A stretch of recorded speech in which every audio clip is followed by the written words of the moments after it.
Barak regional নিউজের এই মুহূর্তের আঞ্চলিক সংবাদে আমাদের সকল দর্শকদের জানাই অনেক অনেক স্বাগতম। প্রতিদিন বরাক উপত্যকা সহ সমগ্র অসমের গুরুত্বপূর্ণ আঞ্চলিক সংবাদ পেতে আমাদের চ্যানেল বরাক রিজিওনাল নিউজ অবশ্যই সাবস্ক্রাইব করবেন। এবারে শুনবেন বরাক উপত্যকার আজকের আঞ্চলিক সংবাদের সংবাদ শিরোনাম, তারপর থাকবে বিস্তারিত খবর।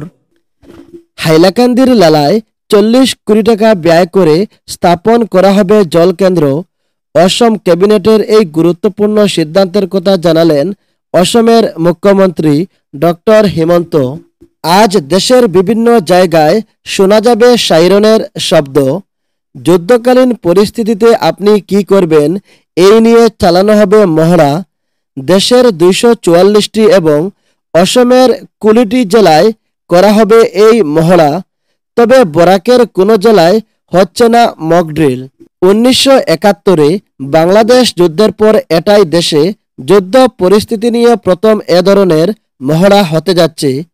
মূলত যুদ্ধের পরিস্থিতিতে সাধারণ মানুষ কিভাবে প্রতিক্রিয়া জানাবেন, সতর্ক থাকবেন এবং জরুরি পরিস্থিতির মোকাবিলা কিভাবে করবেন সে ব্যাপারে প্রশিক্ষণ দিতেই এই মহড়া হবে। এর প্রস্তুতি নিয়ে নতুন দিল্লিতে করা হয়েছে আলোচনা। শিলচরে জাতীয় সড়কে গাড়ি চালকের উপর হামলা, আহত চালক। সোমবার রাতে শিলচর আইজল জাতীয় সড়কের সপ্তগ্রাম সাদাগ্রাম সীমান্তে পানিসাগর সেতুর কাছে দুর্বৃত্তদের হামলায় আহত হয়েছেন গাড়ি চালক জহিরুল ইসলাম।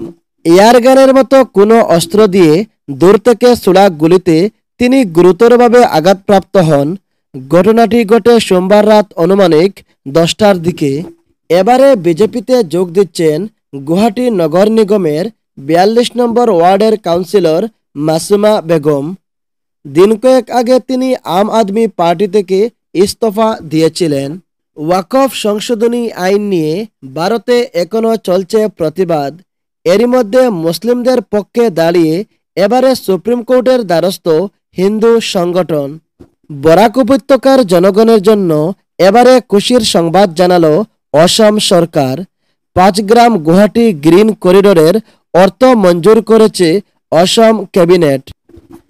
কাশ্মীরের পেহেলগামে সন্ত্রাসবাদী হামলার ঘটনার তথ্য ছিল প্রধানমন্ত্রী নরেন্দ্র মোদীর কাছে।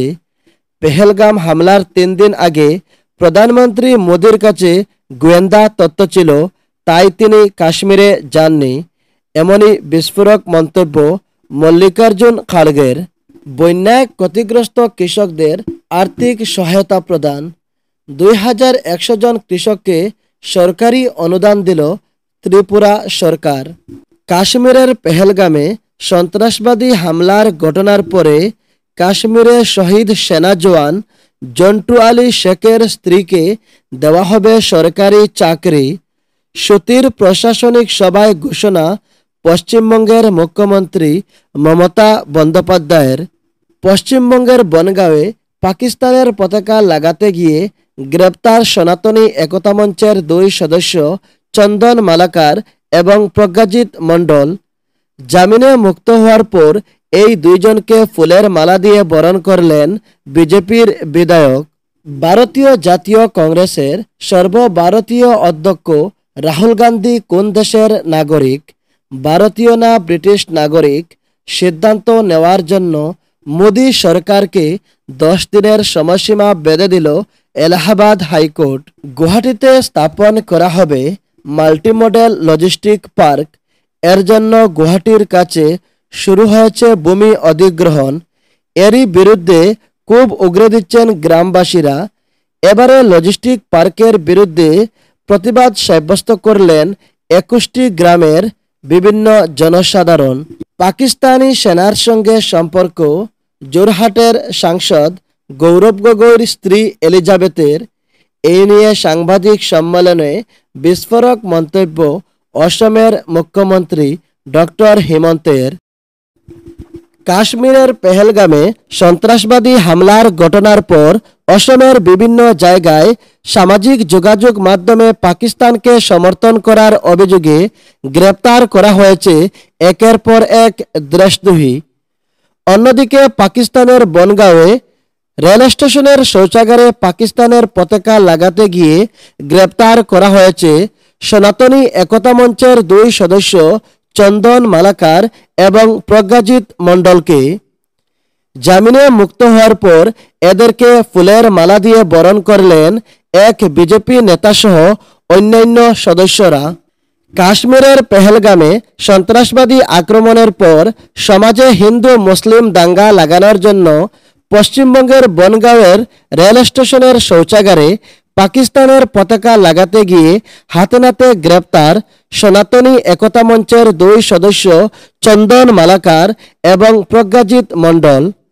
তারা সমাজে সাম্প্রদায়িক সহিংসতা ও সাম্প্রদায়িক দাঙ্গা লাগানোর জন্য পাকিস্তান জিন্দাবাদ হিন্দুস্তান মুর্দাবাদ লেখার পরিকল্পনা করেছিল, জানিয়েছে পশ্চিমবঙ্গের বনগাঁও পুলিশ।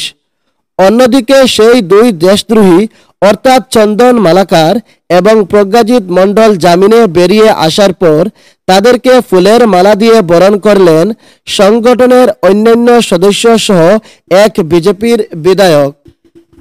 কলকাতার উত্তর ২৪ পরগনার বনগাঁও ভারত বাংলাদেশ সীমান্তবর্তী এলাকায় সাম্প্রদায়িক সহিংসতা উস্কে দেওয়ার চেষ্টার অভিযোগে সনাতনী একতা মঞ্চ নামে একটি ধর্মীয় সংগঠনের দুই সদস্যকে গ্রেপ্তার করা হয়েছে।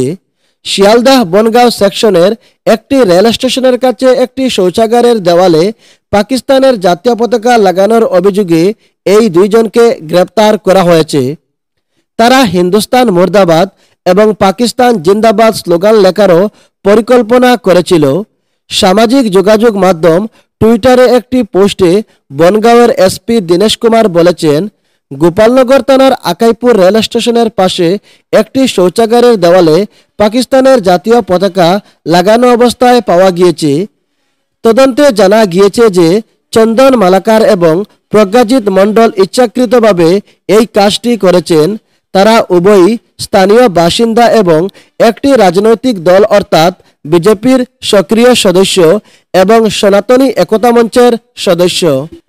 এদিকে বনগাঁওয়ের এসপি জানিয়েছেন, তারা এই কাজের কথা স্বীকার করেছে এবং জানা গিয়েছে যে তারা এলাকায় সাম্প্রদায়িক অস্থিরতা তৈরির জন্য দেওয়ালে হিন্দুস্তান মুর্দাবাদ এবং পাকিস্তান জিন্দাবাদ লেখার পরিকল্পনা করেছিল। দুজনকেই একটি নির্দিষ্ট মামলায় গ্রেপ্তার করা হয়েছে।